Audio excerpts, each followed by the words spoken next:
El fin de los tiempos por Sam Waldron, capítulo 4. El propio sistema de la Biblia. No existe ningún asunto más básico o formativo para nuestro entendimiento de la estructura de la escatología bíblica y, de hecho, de muchas otras cosas en la doctrina bíblica, que la enseñanza de la Biblia con respecto a lo que ha dado en llamar 2 siglos.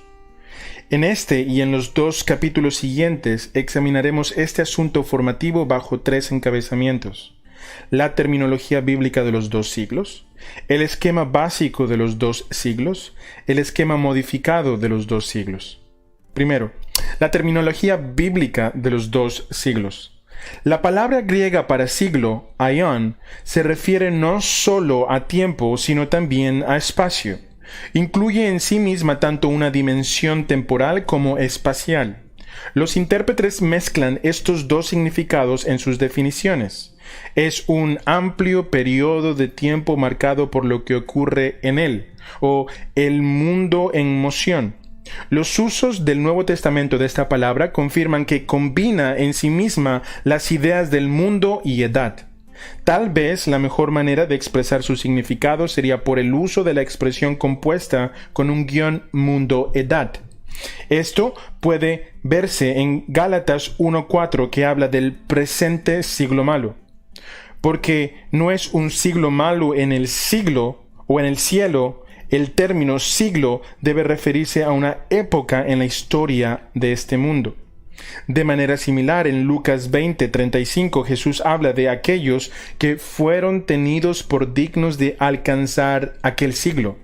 De nuevo, la referencia al tiempo de la palabra no se puede cuestionar, pero la dimensión de espacio de esta palabra es asumida claramente. Los malos no dejan de existir en el siglo venidero. Por el contrario, no habitan el mundo en el siglo venidero. La terminología clave contrasta este mundo-edad con el mundo-edad venidero. El propio sistema de la Biblia, este siglo y el siglo venidero. El uso de esta palabra única para referirse tanto a la vida presente y a la futura deja claro un hecho importante. La Biblia ve la existencia futura, eterna, como una existencia sin fin en espacio y tiempo. Para ponerlo de manera diferente, la Biblia considera la eternidad como el siglo venidero, un tiempo sin fin. Como criaturas siempre viviremos en el espacio y en el tiempo. Solo Dios trasciende estas categorías tanto ahora como para siempre. George Eldon Ladd ha comentado apropiadamente: en el pensamiento bíblico, la eternidad es un tiempo sin fin. En el helenismo, los hombres anhelaban la liberación del ciclo del tiempo en un mundo sin tiempo más allá. Pero en el pensamiento bíblico, el tiempo es la esfera de la existencia humana tanto ahora como el futuro. La impresión que da la Biblia del rey Jaime en Apocalipsis 10:6 es: el tiempo no será más, que el tiempo no sería más. Es corregida por la versión revisada de estándar, que ya no habrá dilación. Ladd está en lo cierto al decir que la idea bíblica de la eternidad para los seres humanos es de un tiempo sin fin. También es correcto con respecto a Apocalipsis 10:6. La palabra para tiempo usada allí puede significar un momento de tiempo, una ocasión o un retraso. En la mayor parte de las versiones modernas de la Biblia, la palabra se traduce como dilación y no como tiempo. Este punto pone al descubrimiento un defecto en muchos estudios de escatología.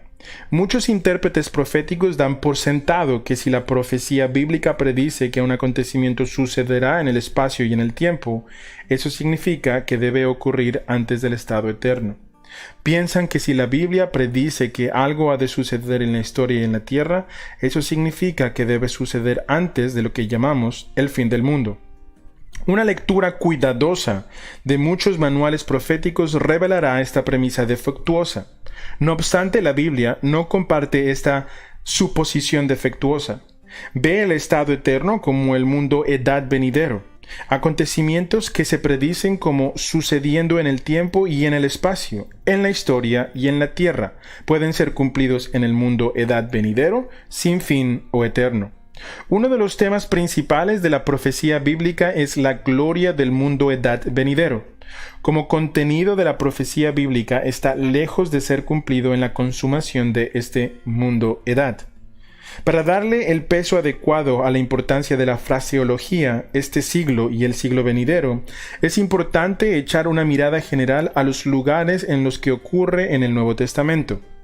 Esos usos nos dirigirán de varias maneras a una terminología estrechamente relacionada que tendrá a vindicar más el hecho de que las ideas incorporadas en esta terminología estaban en el núcleo de la enseñanza bíblica. Hay 16 lugares en el Nuevo Testamento donde se usa esta terminología o una parte distintiva de la misma. Mateo 12:32.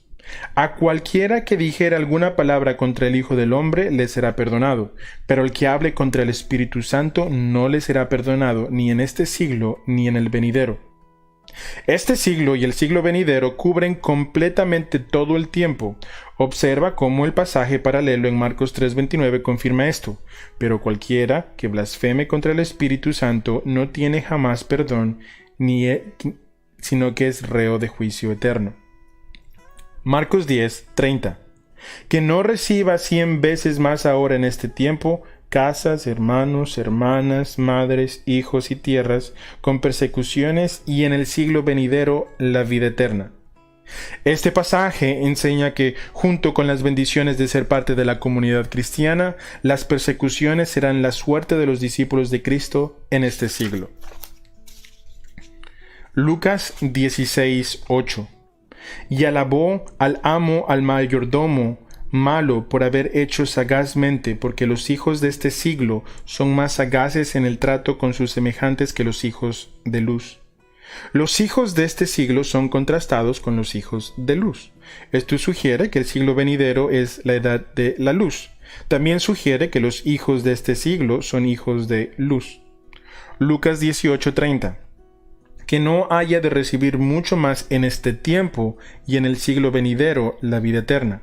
Un sinónimo para este siglo es este tiempo. Lucas 20:34-36.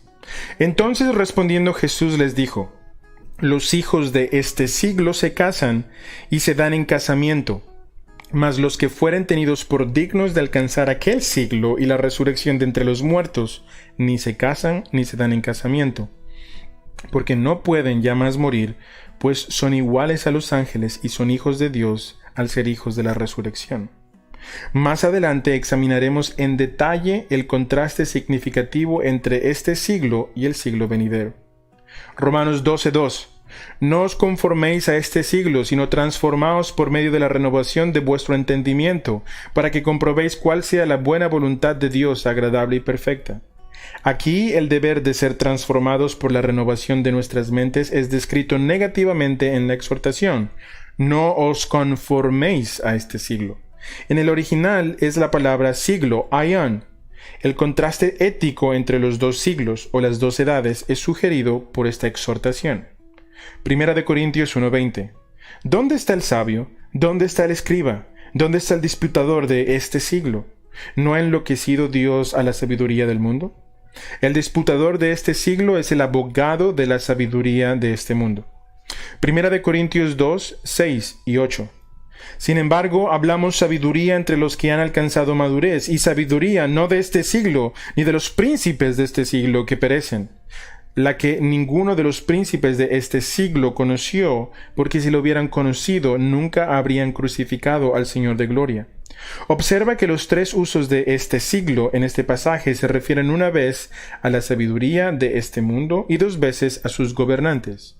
Ambos están desposeídos de la sabiduría de Dios. Primera de Corintios 3:18. Nadie se engañe a sí mismo. Si alguno entre vosotros se cree sabio en este siglo, hágase ignorante para que llegue a ser sabio. Paralelo a los pasajes anteriores en Primera de Corintios, este pasaje habla del hombre que piensa que es sabio en este siglo. Segunda de Corintios 4:4, en los cuales el Dios de este siglo cegó el entendimiento de los incrédulos para que no les resplandezca la luz del Evangelio de la gloria de Cristo, el cual es la imagen de Dios. El Dios de este siglo es Satanás. Las tinieblas de este siglo se contrastan con la luz del siglo venidero, la luz del Evangelio de la gloria de Cristo.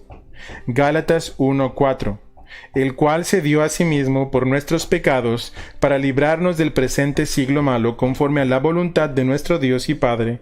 La liberación del presente siglo malo es el fruto de la muerte de Cristo por nuestros pecados. Efesios 1:21, sobre todo principado y autoridad y poder y señorío y sobre todo nombre que se nombra no solo en este siglo, sino también en el siglo venidero. Cristo es el Rey, ya y lo será para siempre, no solo en este siglo, sino también en el venidero. Efesios 2:2, en los cuales anduvisteis en otro tiempo, siguiendo la corriente de este mundo, conforme al príncipe de la potestad del aire, el espíritu que ahora opera en los hijos de desobediencia. Seguir la corriente de este mundo es una descripción del modo de vida dominado por el príncipe de la potestad del aire y la voluntad de la carne, y es característico de los hijos de ira.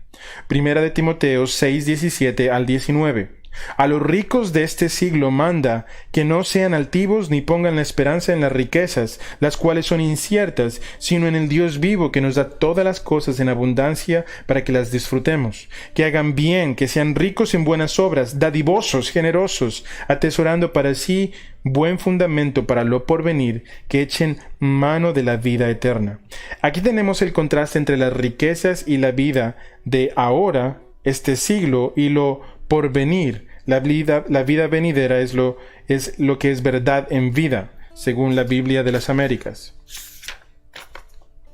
Tito 2:12, enseñándonos que, renunciando a la impiedad y a los deseos mundanos, vivamos en este siglo sobria, justa y piadosamente.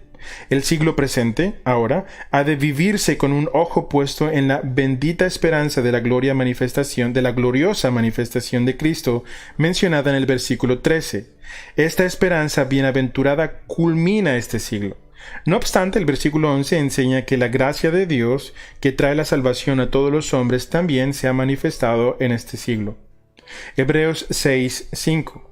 Y asimismo gustaron de la buena palabra de Dios y los poderes del siglo venidero. Los poderes del siglo venidero ya están vigentes en el mundo. Con toda probabilidad, esto es una referencia a los dones milagrosos del Espíritu de los cuales los apóstatas fueron hechos partícipes en el tiempo de su conversión. Estos poderes sobrenaturales o milagrosos son una proyección de la edad futura sobrenatural sobre la edad presente. La terminología del Nuevo Testamento, íntimamente relacionada con la fraseología de los dos siglos, es revelada por la perspectiva general anterior. Juan en todos sus escritos del Nuevo Testamento nunca usó siglo, aion, de la manera descrita anteriormente. En su lugar usa mundo, cosmos. Mientras que este mundo es sinónimo de este siglo, mundo, cosmos, nunca se usa para el siglo venidero por Juan. La razón es probablemente que el término mundo para él conlleva una connotación negativa, según Juan 12:25, 31 y 16:11. Este tiempo es sinónimo de el tiempo presente, en Marcos 10:30 y Romanos 8:18.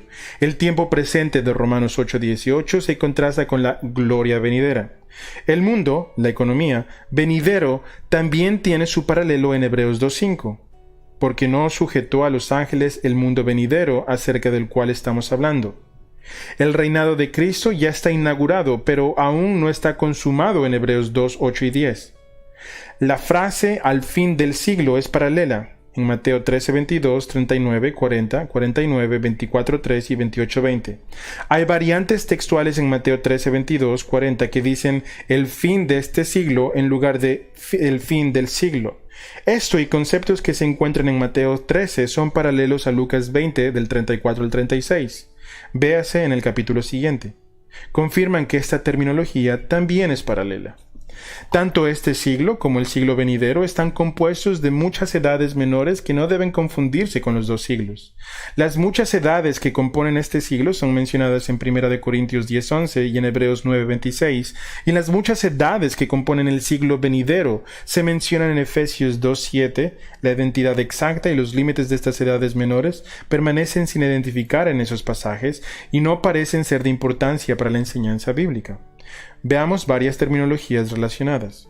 Este siglo y el siglo venidero. Vida en este siglo y vida eterna. Economía original y la economía del mundo venidero. La economía venidera y el reino del Padre. estos siglos y los siglos venideros. Hay tres conclusiones prácticas garantizadas por este repaso general de la terminología de los dos siglos en el Nuevo Testamento. Primera, este repaso de la terminología de los dos siglos y de la terminología relacionada manifestada claramente como esa terminología impregna el Nuevo Testamento. La fraseología explícita es frecuente y se extiende a lo largo de la mayoría de los escritores y del Nuevo Testamento. La terminología íntimamente relacionada complementa esta terminología en los otros escritores del Nuevo Testamento. En esta terminología, por lo tanto, tenemos un aspecto realmente básico de la enseñanza del Nuevo Testamento. Aquí estamos tocando el corazón latente del esquema bíblico de la historia de la redención y la escatología. Segunda, los pasajes considerados anteriormente no se consideran normalmente como pasajes proféticos. No obstante, son uno de los pasajes más claros y literales del Nuevo Testamento. Está claro, pues, que no es necesario desentrañar los misterios de Daniel y Apocalipsis para obtener una comprensión básica de la doctrina bíblica de las últimas cosas. Los pasajes claros, literales y generales considerados aquí nos proveerán los planos básicos de la escatología. Tercera, el lenguaje de los dos siglos, tan crucial para la profecía bíblica, impregna la enseñanza del Nuevo Testamento sobre casi todo. Esta es la razón por la que es tan importante un estudio de la escatología. Nos ayuda a entender más claramente la enseñanza de la Biblia sobre muchas